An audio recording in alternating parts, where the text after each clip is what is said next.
How y'all doing? Welcome to Change is Good. My name is Brian.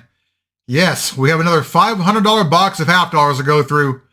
We'll be looking for silver, proofs, NIFCs, or coins not intended for circulation, foreign coins, varieties such as repunched mint marks and double dies, and of course mint errors.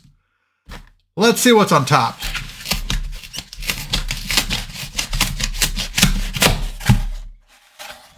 All right, the moment of truth. I don't see anything silvery. All right, let's get started. Roll number 8, we're on the board with a variety. Let's check it out under the scope. Here we have a 1971D. You can see extra thickness here in the motto and the date, and the mint mark is pretty close to the neckline. Over in the word trust, you can see extra thickness in the lettering and faint splitting at the bottom of both legs of the R and the top of the U on both sides. The T in Liberty has extra width with widened split serifs on both sides. And if you look at the E in Liberty, you can see a split here at the bottom corner of the middle bar. This is DDO number 14 on Variety Vista and is very similar to DDO number 7, but on DDO number 14, the mint mark's just a little bit higher up. All right, let's go back to the box. Roll number 13, and we have another variety. Here we have a 1974D. You can see extreme thickness here on the motto and the date, with splitting here on the left side of the 1 and the left side of the 9 on the outside curl here and the inside curl as well. Over here in the word trust, you can see heavy delving on the lettering, and you can really see the details in this example. It's in pretty good condition. There's also a big notch here on the back side of the 4 and the date. This is the FS 101 in the Cherry Picker's Guide, or DDO number 1 on Variety Vista. It's a pretty good find. Now let's go to the box. 10 rolls later, roll number 23, we have another variety, and this one should look familiar. This example is a bit more beat up than the last one, but here we have another 1974D FS 101 in the Cherry Picker's Guide, or DDO number 1 on Variety Vista.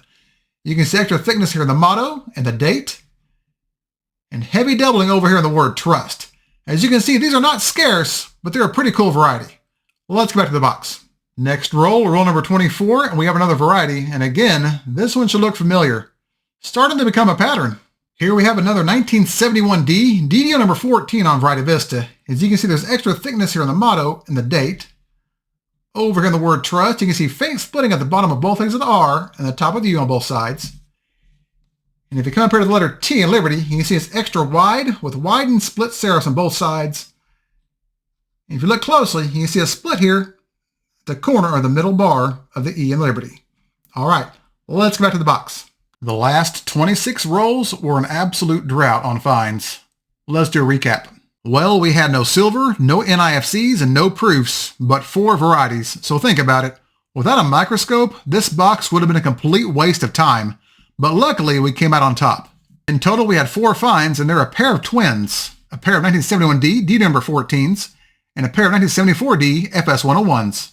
I also pulled a couple of decent examples out for the albums, 1976D Bicentennial and a 1983P. And even though we didn't have a lot of finds in this hunt, there was one that has some decent value. This 1974D FS 101 is in pretty good shape, probably AU 53 to 55. It'd probably sell for between $15 and $20 on eBay. That's not bad. And as always, thank you all so much for watching. If you enjoyed this content or maybe learned something new, hit the thumbs up and subscribe. And if you have any feedback or questions about any of these finds, feel free to leave me a comment and I'll get back with you as soon as I can. Thanks again, and remember, every coin has a story. And some of those stories tend to come in pairs. I'll see y'all next time.